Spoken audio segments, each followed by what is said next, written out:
Astăzi e 27 iulie. Vom ridica amândouă ancore, pentru că avem două ancore, una în Prova și una în Pupa.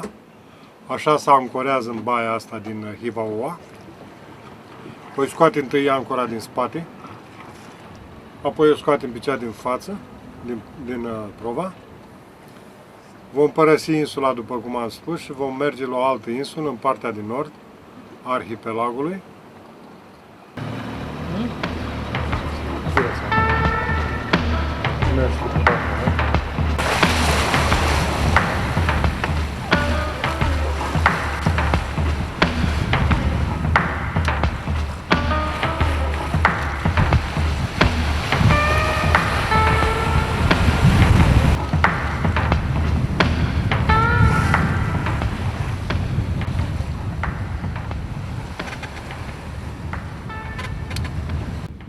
Este ora 6 dimineață, 28 iulie. Ne apropiem de insula Oahuca. Am părăsit ieri la ora 4 insula Hivaoa. Am navigat toată noaptea și acum ne apropiem de această a doua insulă pe care vrem să o vizităm din arhipelagul insulelor Marchize.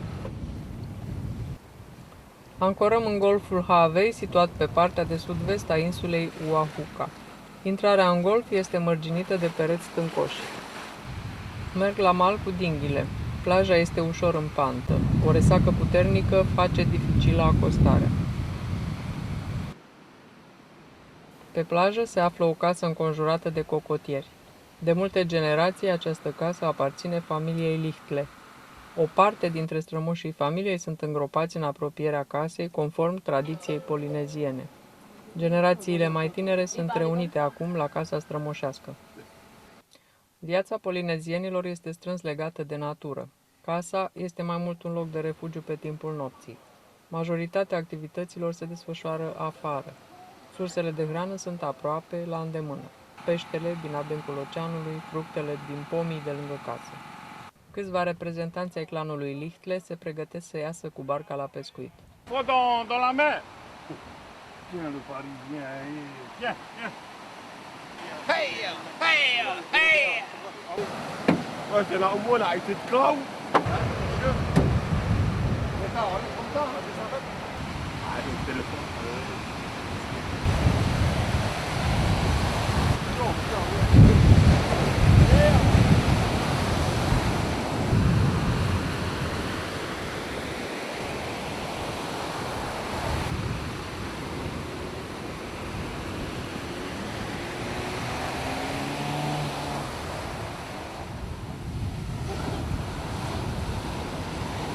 Femeile și copiii rămân acasă.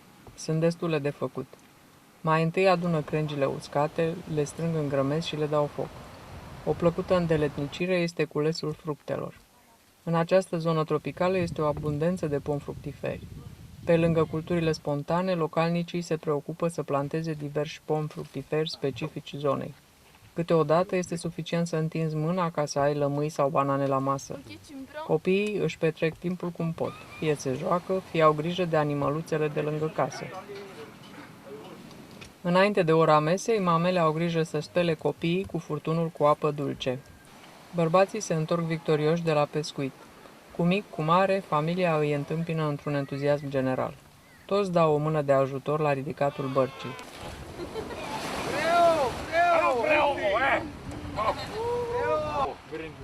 CV ou non?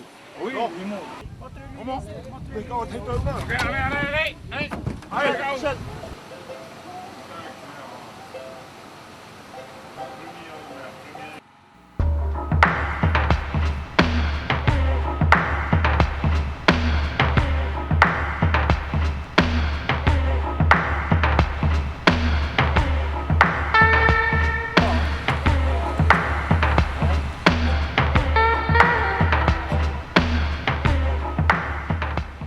În drumul nostru ne vom opri și în Tahiti, unde sperăm să ne reîntâlnim cu Axel Lichtle și cu familia lui.